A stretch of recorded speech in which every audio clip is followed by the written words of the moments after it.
एक समय था जब अमेरिका पश्चिम एशिया के देशों में लोकतंत्र स्थापित करने के सैन्य हस्तक्षेप कर रहा था। जॉर्ज बुश और डोनाल्ड रम्सफेल्ड अपने कार्यकाल में दावा कर रहे थे कि दुनिया इराक में लोकतंत्र स्थापित होता हुआ देख रही है और ये बहुत पुरानी बात भी नहीं है। लेकिन आज की स्थिति क्या है, अमेरिका में आज के दिन क्या हालात है, ये तो दुनिया ने देखा ही है कि कैसे 2020 में चुनावी नतीजों से नाखुश लोगों ने वॉशिंगटन में कैपिटल हिल पर ही हमला कर दिया।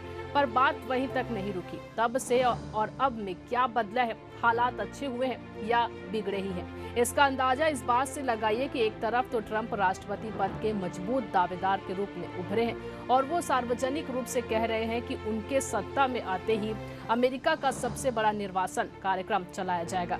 ये भी कि अमेरिका और इजराइल के खिलाफ सोच वालों को अमेरिका आने की अनुमति नहीं होगी और भी कुछ देशों से लोगों को अमेरिका नहीं आने दिया जाएगा। ट्रंप के समर्थक उनके इन बयानों पर ताली बजा रहे हैं। लेकिन अब एक और मजेदार बात या कहें आरोप सामने आया है। एलन मस्क, जो कि तकनीकी से जुड़े अनेक कंपनियों के मालिक हैं, उन्होंने एक सोशल मीडिया पोस्ट के माध्यम से सनसनीखेज आरोप लगाए। अमेरिकी राष्ट्रपति बाइडेन के प्रशासन पर एक अखबारी खबर पर प्रतिक्रिया देते हुए मस्क ने आरोप लगाया कि बाइडेन प्रशासन इस कोशिश में है कि ज्यादा से ज्यादा घुसपैठियों को देश में आने दिया जाए और फिर उन्हें कानूनी दर्जा भी जल्द से जल्द दिया जाए। इस तरह से अमेरिका में एक स्थायी बहुमत तैयार हो जाएगा और फिर एक ही पार्टी का शासन बना रहेगा।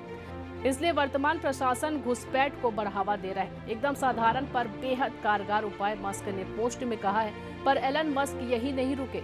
उन्होंने आगे और कहा कि इससे समझ आता है कि अवैध लोगों को कितनी कम संख्या में क्यों देश से बाहर किया गया है, क्योंकि हर घुसपैठियों को निकलने का मतलब एक वोट का नुकसान है। मस्क आगे कहते हैं कि जैसे इस हफ्ते भी हुआ कि न्यूयॉर्क में आप पुलिस वालों पर भरी दोपहरी में हमला कर सकते हैं, फिर भी आप जमानत पर बाहर आ सकते हैं और इस तरह कानून का अंगूठा दिखाने पर भी आपको देश निकाला नहीं दिया जाएगा। क्या इससे ज्यादा अपमानजनक और आक्रोशित करने वाला भी कुछ हो सकता है? ये खबर लिखी थी आपके लिए हमारे साथी दुर्गेश कुमार दुबे ने। मैं आपके साथ ललिता चक्रधारी और आप देख रहे थे न्यूज़ प्लस 21। ऐसे ही तमाम जानकारियों से लगातार अपडेट रहने के लिए बने रहिए न्यूज़ प्लस 21 पर। आपके हक की बात।